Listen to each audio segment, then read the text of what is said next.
Hello guys, നമ്മളിപ്പോൾ ഒരു പ്രത്യേക തരം സാലഡാണ് കാണാൻ പോകുന്നത്. ബ്രിഞ്ചോൾ സാലഡാണ്. നിങ്ങൾ സാലഡ് എന്ന് കേൾക്കുമ്പോൾ സാധാരണ കാണുന്ന പോലത്തെ സാലഡ് അല്ല, ഇതൊരു സ്പെഷ്യൽ റെസിപ്പിയാണ്. എൻ്റെ മദറിൻലോ എല്ലാ ഞായറാഴ്ചയും ചെയ്യുന്ന ഒരു സ്പെഷ്യൽ റെസിപ്പിയാണ്. അപ്പോൾ അതൊന്നും നമുക്ക് കണ്ടാലോ. അതിനായി ആദ്യമായി ബ്രിഞ്ചോൾ നമ്മൾ വരഞ്ഞിട്ട് നമ്മൾ വേവിക്കാൻ വെക്കും. വേവിച്ച് കഴിഞ്ഞിട്ടാണ് അത് പിന്നെ നമ്മൾ സാലഡ് ആക്കുന്നത്. അതിനെ ഞാനിവിടെ വേവിച്ച് വെച്ചിട്ടുണ്ട്.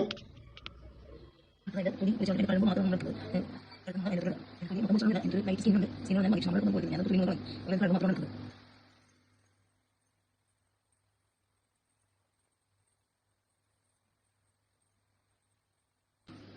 ജസ്റ്റ് ഒന്ന് ക്രഷ് ചെയ്ത് കഴിഞ്ഞിട്ടുള്ള ആരൊക്കെ ഒന്ന് കളഞ്ഞ് കാരണം 12-4 പോകുമ്പോൾ ഒരു വേറെ ഇതായിരിക്കും. കുഴപ്പമൊന്നുമില്ലെന്നുണ്ടെങ്കിലും പക്ഷെ എന്നാലും നമ്മൾ ആ ആരൊക്കെ മാറ്റി ഒന്ന് ഉടച്ചെടുക്കും. കൈ കൊണ്ട് ഉടച്ചാലും മതി.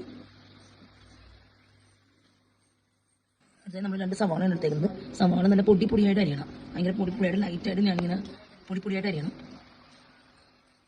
സവാള ഇല്ലെങ്കിൽ ചെറിയ ഉള്ളി എടുത്താലും മതി, പക്ഷെ നല്ല നൈസായിട്ട് അരിഞ്ഞെടുക്കണം. ഇതുപോലെ നല്ല നൈസായിട്ട് അരിഞ്ഞെടുക്കണം. നമുക്കിത് ക്രഷ് ചെയ്യാനുള്ളതാണ്. നമ്മൾ നൈസായിട്ട് വേണം അരിഞ്ഞെടുക്കാൻ. ഇതിലേക്ക് കുറച്ച് പച്ചമുളക് ചെറുതായിട്ട് നുറുക്കിയിടും.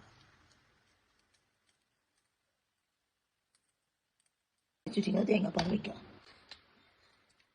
കട്ടി തേങ്ങാപ്പാലായിരിക്കണം. സാലഡ് റെഡിയാണ്.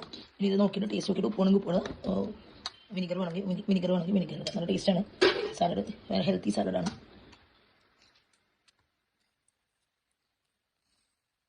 ഇത് കണ്ടാൽ എനിക്ക് ഇഷ്ടപ്പെട്ടെങ്കിൽ ലൈക്ക് ചെയ്യുക, ഷെയർ ചെയ്യുക, സബ്സ്ക്രൈബ് ചെയ്യുക, കമൻറ്റും ചെയ്യുക.